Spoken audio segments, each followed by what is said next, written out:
আমরা আমাদের দায়িত্ব থেকে বাংলাদেশ জাতীয়তাবাদী দল যারা ইন্তেকাল করেছেন আমরা প্রত্যেকের বাড়িতে গিয়েছি, আমরা দোয়ায় অংশগ্রহণ করেছি, আমরা কবর জিয়ারত করেছি, যারা আহত হয়েছেন তাদের বাড়িতে আমরা আসা শুরু করেছি, যাচ্ছি এবং আমাদের ভারপ্রাপ্ত চেয়ারম্যান জনাব তারেক রহমানের শুভেচ্ছা পর্যন্ত আমরা পৌঁছিয়ে দিচ্ছি, যেখানে তিনি সার্বক্ষণিকভাবে খোঁজখবর নিচ্ছেন। এবং আমাদের নেত্রী দেশনেত্রী বেগম খালেদা জি আপনারা জানেন খুব বেশি অসুস্থ, এরপরও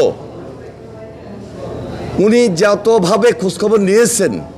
যুক্তরাষ্ট্রের এক নম্বর জিম চেইন গোল্ড জিম এখন আবারও বাংলাদেশে বসুন্ধরা আবাসিক এলাকা ও বসুন্ধরা সিটি শপিং মলে। এর মধ্যে আমরা কিন্তু মনোবল পাচ্ছি, সাহস পাচ্ছি যে না, বেগম খালেদা জিয়া খোঁজ নিচ্ছেন। বেগম খালেদা জিয়া তিনি অসুস্থ হয়েও এই পরিবারগুলোর কথা শুনছেন। এই যে মানবিক দিক রাজনীতির পাশাপাশি এই যে সামাজিক কিছু করণীয়, এটা বিএনপির এখন নৈতিক দায়িত্ব থেকেই শুধু করি না, আমরা সবাই রাজনীতি করে বলেই মানুষের পাশে দাঁড়ানো, এটাই আমাদের সবচেয়ে বড় দায়িত্ব। আমরা দেখানোর জন্য, বলার জন্য, করার জন্য এটা শুধু করছি না, নৈতিক দায়িত্ব থেকে এই কাজগুলো আমরা করছি। আমরা এই মুহূর্তে আমরা এই দেশের জনগণকে আশ্বস্ত করতে চাই যে এই উত্তরা বিগত আন্দোলন সংগ্রামে কি ধরনের একটা পরিস্থিতির শিকার ছিল। প্রতিদিন হত্যার পর হত্যা করেছে, হেলিকপ্টার থেকে গুলিবর্ষণ করে হত্যা করেছে, পুলিশের গুলি দিয়ে হত্যা করেছে।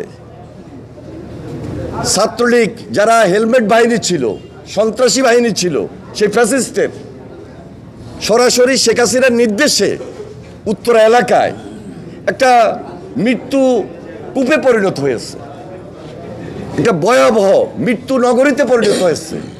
তখন ছিল একটা ভয়ঙ্কর শাসন, এই ভয়ঙ্কর শাসন আজকে নাই, হাসিনা পালিয়ে গিয়েছে। আমরা যেদিন 21 তারিখ এখানে আসছিলাম, 22 তারিখ আমি সকালবেলায় দেখি যে এখানে মিছিল হচ্ছে। ফ্যাসিস্টের লোকেরা সাধারণ মানুষের সঙ্গে মিশে গিয়ে একটা মব তৈরি করার চেষ্টা করেছিল, পরিস্থিতিটাকে, পরিবেশটাকে যেন একটা উত্তপ্ত করে, একটা নতুন ষড়যন্ত্র করে এই দেশটাকে আবার একটা ভয়াবহ কালো অধ্যায়ের দিকে নিয়ে যায়, অন্ধকারের দিকে নিয়ে যাওয়া যায়।